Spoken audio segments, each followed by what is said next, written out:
High, আমি তাপসী।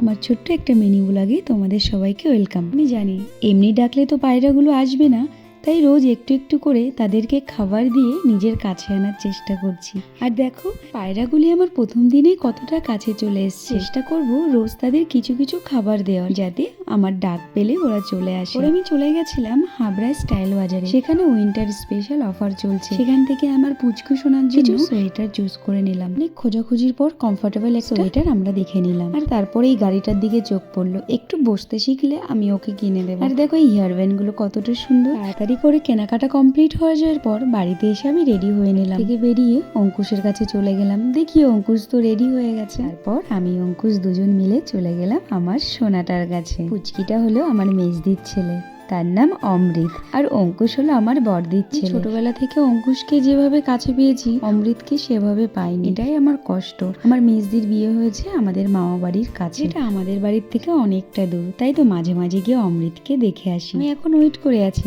কখন এই সোনা ছেলেটার মুখ থেকে শুনবো মিমি। তোমরা বলো তো মিমি হওয়া থেকে এতটাই ভালো লাগে যতটা আমার ভালো লাগে। মিমি হয়ে আমি যতটা বুঝলাম, মা আর মিমির মধ্যে কোনো ডিফারেন্সই নেই। আচ্ছা তোমরা বলো তো তোমাদের কার কার কেমন মনে হয়। তারপর দেখো আমি যে সোয়েটারটা নিয়ে এসেছি সেটা একদম আমার সোনাটার গায়ে পুরো পারফেক্ট। তাকে যতটা আদর করলে হয় আমি ততটাই করেছি, কিন্তু বিশ্বাস করবে না, আমার তাকে ছাড়তে ইচ্ছা করছিল না, মনে হচ্ছিল তাকে নিয়ে চলে আসি।